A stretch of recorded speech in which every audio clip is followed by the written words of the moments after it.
哇！我真係未見過咁低端嘅貴賓室啊！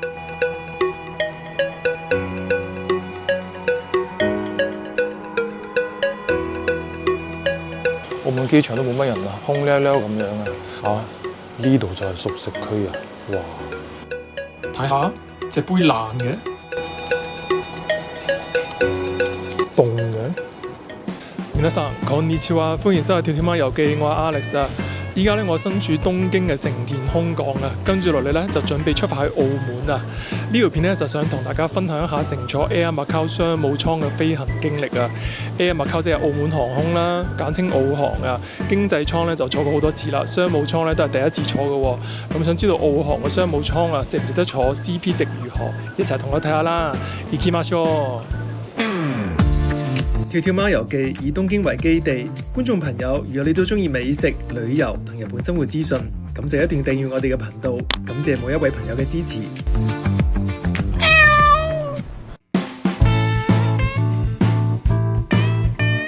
啱啱咧就喺我身後邊嘅 check-in counter 了解咗情況啦。我今日嘅航班咧就係晏晝4點鐘起飛嘅，但係佢辦理登機手續咧就係提前2個鐘啊，2點鐘先開始嘅喎。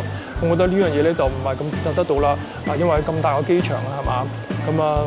咁check-in 又要時間啦，過關安檢又要時間啦，咁入到去禁區咧，可能分分鐘時間所剩無幾啊！有啲朋友咧可能慣咗入到去咧就買下嘢、食下嘢，同埋去 lounge hea 下嘅，咁就變咗時間唔係咁夠用咯。我一般都慣咗坐國際航班咧，提前3個鐘頭嚟到嘅，咁而家冇辦法啦，唯有喺度等啦。咁可能佢航空公司嘅成本問題啦，冇辦法啦。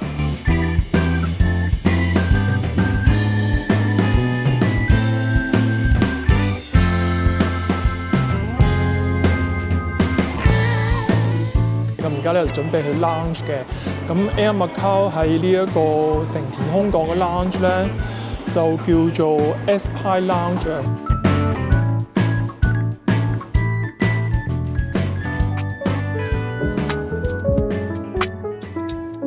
好啦，咁而家入到嚟呢個 lounge 啦，嗰個感覺都唔錯嘅光猛，同埋呢度咧都比想象之中寬敞嘅喎。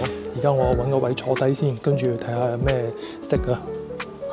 咁貴賓室就一眼睇到晒啦，咁面積就唔係好大嘅，咁但係咧人又唔多喎，咁啊唔會好局促嘅感覺啦。咁呢邊咧有一個小酒吧嘅，各式嘅洋酒啊、清酒啊都有提供嘅。咁嘢食方面咧就唔係咁多啦，咁有4款熱葷嘅，咁有呢一個洋葱煮牛肉啦，跟住有煮西蘭花啦，同埋炒麵同埋一個炸雞嘅。跟住沙律啊、水果啊嗰啲都有提供嘅，咁跟住有一啲係甜品嘅，啲小蛋糕啊、朱古力小蛋糕啊、蘋果批啊，同埋啲乳酪咁樣嘅。咁同埋呢度咧仲有提供呢一個沖涼嘅喎。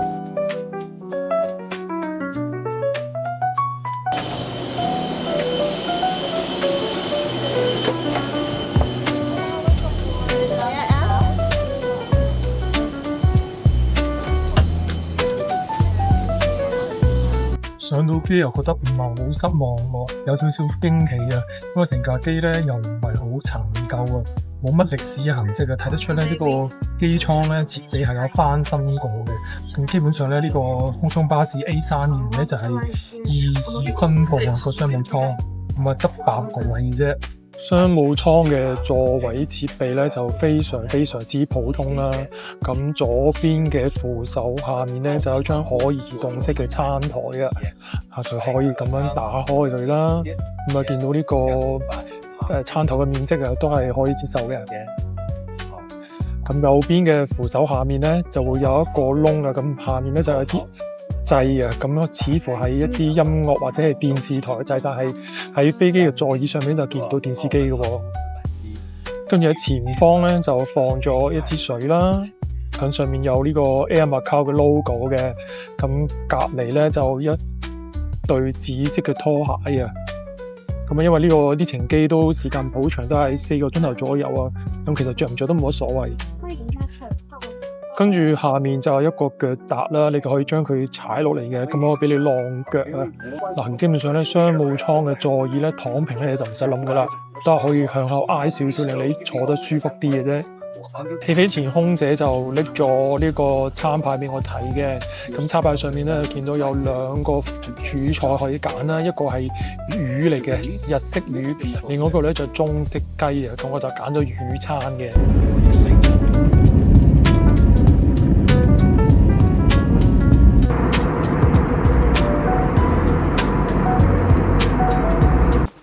依家咧就係晏晝日本時間5點鐘啦。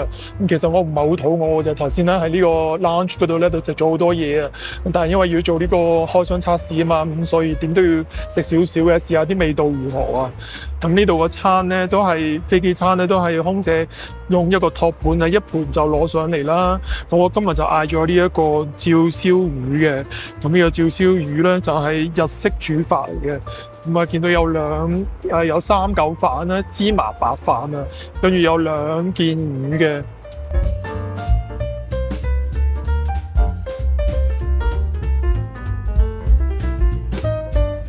食完就講少少食評啦，嗰個食物嘅味道啊，真係非常非常之普通啦，又唔可以講話難食嘅，但係真係唔係好吸引咯，加埋又唔係好肚餓咧。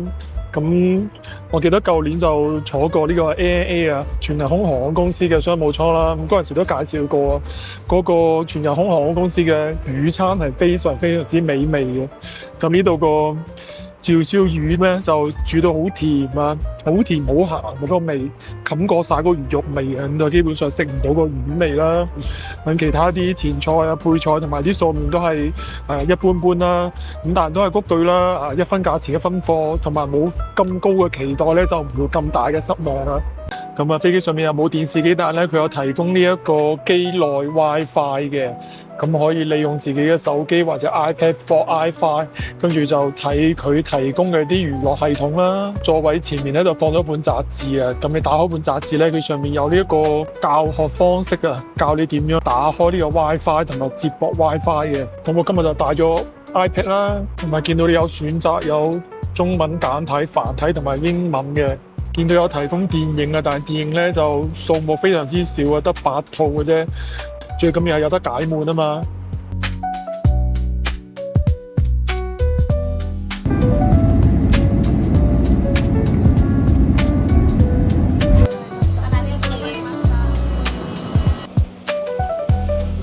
啱啱就落咗機啦，咁今日幾順利嘅，班機咧就提早15分鐘到達，依家咧準備過移民局去攞行李嘅。咁但係咧，我呢條片未完嘅喎，喺回程嘅時候咧，我打算係澳門機場咧介紹澳航嘅貴賓室啊，咁同埋咧講下我今次乘搭澳航商務艙嘅一啲個人感受啦，同埋機票嘅價格嘅。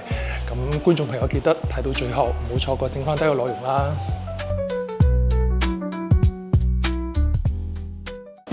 大家早晨啦！依家咧就朝頭早8點15分嘅。今日咧我就會由澳門翻去東京啦。啱啱咧就入咗嚟澳門機場嘅禁區裏面啦。而家咧就準備去澳航嘅 lounge 去睇下嘅，因為都係第一次去啊。依家咧就比較早啊，可能朝頭早冇乜航班啊。澳門機場都冇乜人啊，空溜溜咁樣啊。見到啲店鋪都冇乜人啊。我哋咧就去緊呢個貴賓室嘅方向，澳門機場比較細啲啊，咁一入到嚟咧，向左行啊，有個扶手電梯上去咧，就係呢個貴賓室啦。依家咧就可能朝頭早8點半都未夠，第一班航班唔知係咪我坐呢一班去東京嘅航班啦。咁啊見到呢個貴賓室啊，真係連埋我得小貓2、3隻嘅啫，入到嚟一眼望晒啦，有啲汽水啊，有部咖啡機咁樣嘅。酒類咧得3支酒嘅啫，就係超少啊，同日本嗰啲冇得比嘅。跟住呢度係麵包區啦，有啲小蛋糕啊，有幾款麵包，同埋有3隻沙律嘅。呢度就係熟食區啊！哇，得1個湯定唔知粥，跟住有4個熱葷嘅。睇有咩熱葷先，有呢個雞蛋啦，炒麵、茄汁豆啊，跟住有菜肉包就係咁啫，冇啦。哇，真係講得難聽啲，真係超寒酸咯。由結論講起啊，哇，我真係未見過咁低端嘅貴賓室啊！嗱，先由座位講起啦，啲座位呢，全部啲台都真係好矮嘅，其實唔緊要，有啲人諗住唞下，但係呢，你要整啲正常高度嘅台㗎嘛啦。好似我而家講嘢都要煨低個心講嘅，同埋食嘢呢，咁樣揞住個位呢，我就覺得好唔舒服啊。跟住講嘢食啦，嘢食更加係不堪入目啦，冇乜嘢食啊，我為咗攞啲炒麵同埋啲饅頭啦。啲炒麵望上去就好似好乾啊，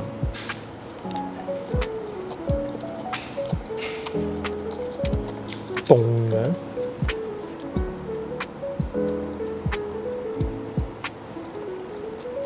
啲肉梅嘅，跟住呢個係咖啡小蛋糕啦，好似嗰啲洗碗海綿布一樣啊！睇下隻杯爛嘅。今次由東京來回澳門坐澳航商務艙，經日本本地旅行社網上購票，價格約4500蚊港幣。順帶一提，同一時期經濟艙機票經澳航官網買就係3300，商務艙就係6000蚊。咁我覺得價格尚算優惠嘅。至於服務方面，先講優點，機艙設備比想像中心正，座位雖然不可躺平，但尚算舒適。缺點就係飛機餐真係不值一提啊！其他航空公司嘅經濟艙伙食都比佢好。另外，澳航位於澳門機場大本營嘅自家 lounge 都非常糟糕，比某些信用卡專用 lounge 仲要低端。總括嚟講，如果係用咁嘅價錢，你當係坐豪華經濟艙啦，成件事就會開心好多。始終一分價錢一分貨嘛。今日就分享到呢度，觀眾朋友睇完有任何感想，歡迎留言話我知。鍾意我哋啲片，記得 like、share、subscribe 同埋撳埋個鐘仔。我哋下一條片再見啦，またね。